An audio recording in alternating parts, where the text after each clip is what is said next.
दोस्तों, डॉक्टर आरंभी के आज के एपिसोड में आपने देखा कि एपिसोड की शुरुआत में आरंभी अवंतिका को चेतावनी देती कि अगर उसने ध्रुव को अपने बाथरूम में भेजकर आज जैसी घटिया हरकत दोहराई तो वह भूल जाएगी कि अवंतिका टंडा परिवार के सदस्य है। सब लोग देखते रहते हैं। आरंभी परिवार वालों से कहती है कि उसने उन्हें अपना परिवार मान लिया है, वह कभी ऐसा कुछ नहीं करेगी जिससे परिवार की प्रतिष्ठा या नाम को ठेस पहुंचे। वह अवंतिका से शाम को सगाई समारोह में मेहमान बनकर शामिल होने के लिए कहती और चली जाती है।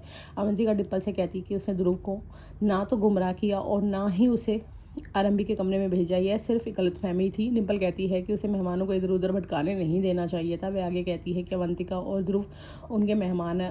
अगर कोई समस्या है तो उन्हें परिवार को बताना चाहिए ताकि उसका समाधान हो सके। डिम्पल सबको चेतावनी देती कि आज उसकी बेटी की सगाई है और वह कोई ड्रामा नहीं चाहती। नंदिता भी सहमत होती है और वे चले जाते हैं। विश्वास जाने ही वाला होता है कि अवंतिका पूछती है कि वह चुप क्यों रहा। वह कहती है कि वह जो कुछ भी कर रही है वह उनके भविष्य के लिए कर रही है। विश्वास उससे कहता है कि वह आगे कुछ ना करे क्योंकि वह सबके सामने उसे शर्मिंदा कर रही है। वह उससे विनती करता है कि वह और कोई समस्या खड़ी ना करे क्योंकि वह अपनी माँ को नाराज़ नहीं करना चाहता। अवंतिका उसके मन की बात पूछती है और कहती है कि उसकी पत्नी और माँ ने उससे बदतमीजी से बात की। वह विश्वास को याद दिलाती है कि वह जो कुछ भी कर रही है वह उसे आरंभी से तलाक दिलाने में मदद करने के लिए कर रही है।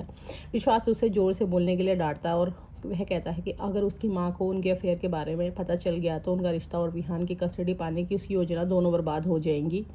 वह उसे चेतावनी देता है कि समस्या खड़ी करना बंद करे वरना वे दोनों सब कुछ खो देंगे। आरंभी राज से सगाई करने से पहले 2 बार सोचने को कहती है। राज कहता है कि उसे कोई नहीं समझता। ध्रुव वहाँ आता है। राज से पूछता है कि वह इतना उदास और गंभीर क्यों दिख रहा है। राज कहता है कि कुछ नहीं। आरंभी बात संभालते हुए कहती है कि राज बस घबराया हुआ है। वह आगे कहती है कि जीवन सबके लिए ध्रुव की तरह मज़ेदार नहीं हो सकता। ध्रुव राज से कहता है कि उसने एक बार आरंभी की जान बचाई थी और उसे हंसाया था। राज ध्रुव को समझाता कि प्यार कभी कभी इंसान की खुशी छीन लेता है। ध्रुव आरंभी से पूछता है कि क्या विश्वास के प्यार ने उसे इतना चुप कर दिया। आरंभी जवाब देती है कि किसी को उसकी ज्ञान की ज़रूरत नहीं है। फिर ध्रुव राज को एक उपहार देता है। सगाई की सारी तैयारियां हो जाती हैं। अवंतिका विश्वास से बात करने की कोशिश करती है लेकिन वह उससे बचता है। वह सोचती है कि अगर वह उसे ऐसे ही टालता रहा तो वह हर संभव कोशिश करेगी। आरंभी राज को सलाह देती है कि वह सगाई तभी करे जब वह शादी को लेकर रेडी हो। नायरा राज को हाथ हिलाकर वेलकम करती है और वह जवाब देता है। ध्रुव डिम्पल को लाल साड़ी में देखता और कहता है कि वाकई एक ट्रेंड सेंटर है। वह उसके लुक की तारीफ करता है। वाकई एक ट्रेंड सेंटर है।